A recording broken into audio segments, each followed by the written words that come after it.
Hello, and this is Zeidoktor here, and this episode of Typical Manga Review is going to be dedicated to One Piece, Chapter 871. You can do it, Caesar, even though you're scum. And our cover page of the story of the self-proclaimed Straw Hat Grand Fleet, following Bartolomeo, has him declaring the exulting on the joys and wonders of Luffy Senpai. He's basically selling them merch. He is forced to selling them merch. He is robbing them by making them buy merch. And they're like, okay, just go away, okay. You see the guy he beat up kind of in the back, just bandaged up and looking surly. And the actual chapter begins. Capone's men are firing from his hand, are firing from within him, while Caesar carries him off. It's like, just make it over. That is the only thing I've been thinking about. If we can make it over while we can escape, just get to the other side of the wall. He says, well, he's got Zerma 66, Luffy and Sanji, kind of providing escort while inviting the entirety of Big Mom's family. Perospero tries to throw a candy wall in front of Caesar, but the red, blue, and green powers combine to create the black bug attack, which smashes right through it. Everybody's praising Zerma 66. Nami's like, "Go, Caesar! You know you're a piece of scum." Oh my. And me and Perosporo's watching. So, oh my. Because if I die here again, make a wall and be free. Meanwhile, we cut to Dufeld, seeing where the Tamate box dropped. It's like, the treasure of the ocean floor. You know I can see the Tamate box right there. What a place for it to be stuck. Should I jump down? What are you planning to do with that Tamate box, Dufeld? Stussy! Did you see? And then he falls. The kind of collapses. He falls down. Like, oh hey, I landed just the right place. Now I can see what's inside. Now, just how valuable is? We get shot by a flying finger gun, courtesy of Stussy, who is Queen of the Pleasure District, aka CP Aegis 0. Intelligence Agent Stussy. The world government will be taking that box, dummy. You'll write the article as such, won't you, Morgans? We see Morgans kind of like hiding behind, like, busted. Fine, but at least let me take a look at what's inside for a scoop. Sir, if it's only taking pictures, you're easy to talk to. As expected of an information manipulator. I'm a journalist. I'll sue you for that. It's libel. And or slander. I'll talk to Jay on the Jameson. He knows the difference.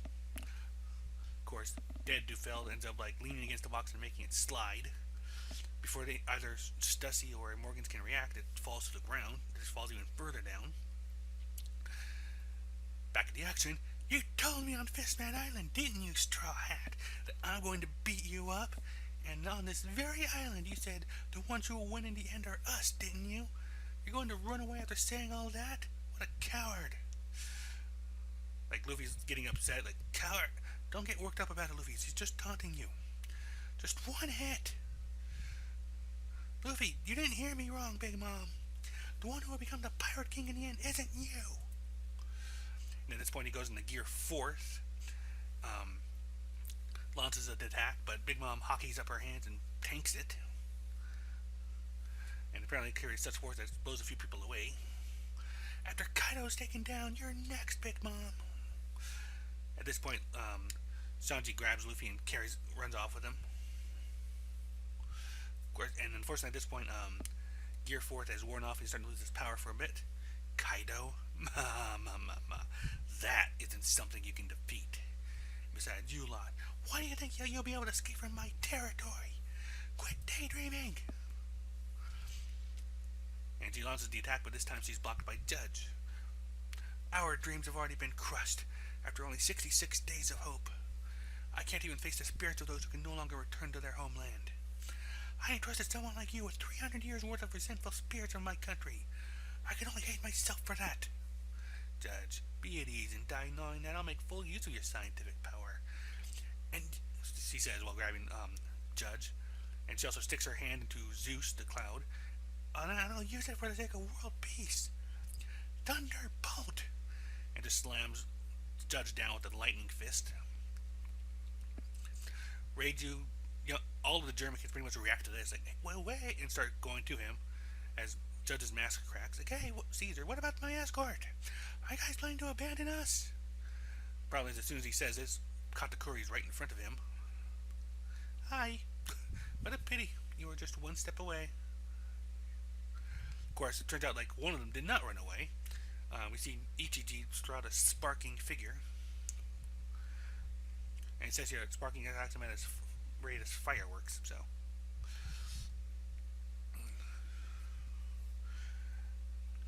At this point, he tells him to hurry and go already.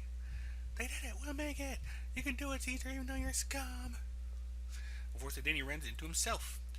Like, who the hell are you? It's me. No, there's no way that's me. And in fact, it isn't. It's actually Brule. It's me, Ceasar Clown. The amount of resentment I have for you guys has piled up like a mountain, you know. This isn't good, Ceasar. Because as we've seen, Brule can mirror match people. Plus, when you get a look at the actual battlefield, Katakuri has Ichiji,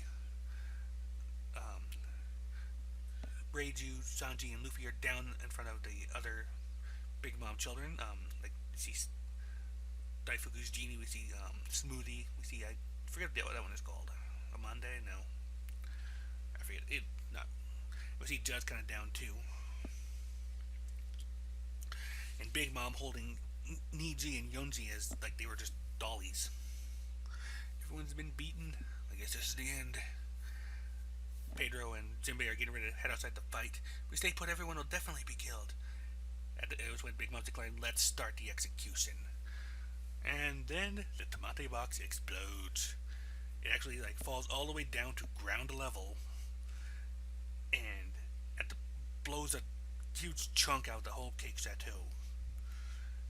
And we actually see the plane actually start tipping over. And that is where the chapter ends. And first of all, called it. I was so ready for this. As soon as the Tamate box started dropping, I figured this was coming. It's like, as I'm looking at this double page now, it's like you can actually see like even the buildings in the village are all kind of like leaning from the force, apparently from the force of the explosion.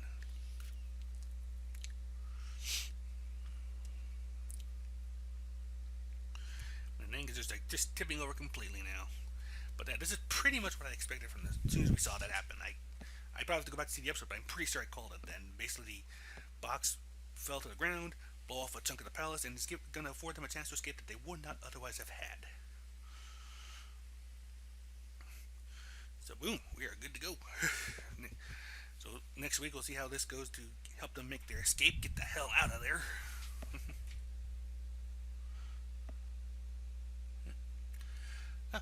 And apparently there's a little note here that the next week's chapter will have a color page to celebrate the 20th anniversary, which should be cool. What I'm wondering now is, like, will it connect this to Fistman Island? Or will they just assume there's another part of, like, Luffy and Beige's assassination plan to escape?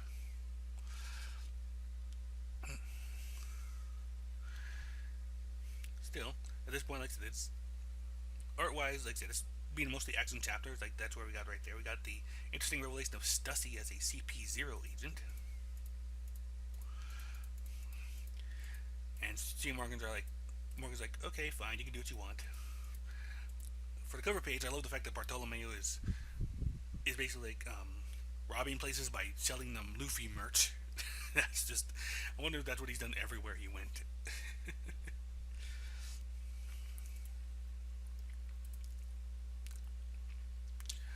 I wonder if they'll pin the blame for Dufelt. If Dufelt actually is dead, they'll pin the blame for it on Luffy or Beige.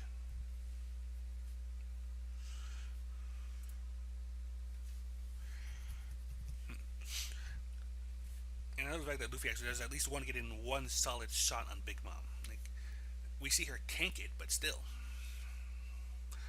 It just goes to that Big Mom is nothing to sneer at. She is powerful, legitimately powerful. It always has been.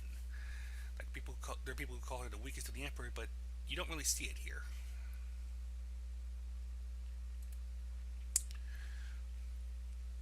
Of course, I love that the Big Mom's at least as offended by the fact that they think they can escape over the fact that they're trying to. We get some nice little lore bits with Judge here, though. It's like talking about 66 days of hope and people who can no longer return to their homeland. Kind of puts. I wonder if that's part of like why he's so obsessed with reconquering North Blue.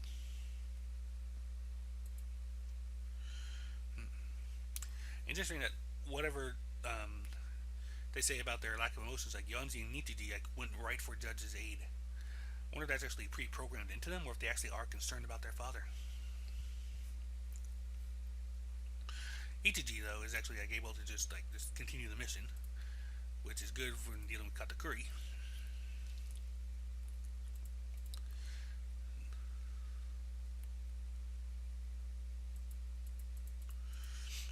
I said probably the one that gets me the most here, like favorite shot wise, is like everybody down, but in particular Big Mom was just holding Yonji and Nichiji. It's like I said, it looks like he's just holding up a pair of dollies to play with.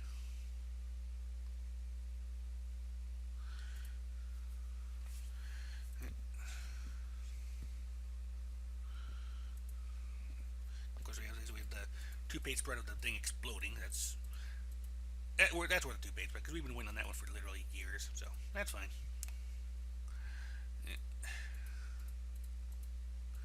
There's probably a lot I'm not thinking about, or a lot I'm not catching here. But before I end the chapter, there's one thing I want to bring up here. Like one last theory. Not necessarily related to this. I'm going to be throwing this into the One Piece podcast too, see if they've got any thoughts on it. All these references to Kaido as a that, or in Monk's translation, a thing, or as the strongest creature rather than the strongest man like Whitebeard was. I began to wonder, could they be more literal than we've been assuming? What do I mean by that? Like, a lot of people have taken to the idea, like I know on One Piece podcast, for example, as people have been taken to the idea that maybe Kaido is a person with a dragon fruit. But instead of a human with a dragon fruit, could he be a dragon with a human fruit? Like some model of human fruit that's like Sengoku makes him uber badass, or even just one that gives him enough intelligence to direct his powerful bestial rage. Because when I think about it, there's been so many references to Kaido as something other than human. I almost wonder now if that's what's going on. Might even be why he wants devil fruit users, or even zone users in particular, because he doesn't trust full humans. Maybe. Plus, it'd be kind of an interesting little parallel if Momonosuke is a human with dragon powers, and his arch enemy is a dragon with human powers. So if you get this far and hear this theory, let me know what you think in the comments, because I'm really curious to see what people think about this one, because that's actually an interesting idea to me now, and I need to get that out there. In the meantime, that has been One Piece, chapter 871. You can do it, Ceasar! Until next time, see you later, and bye-bye.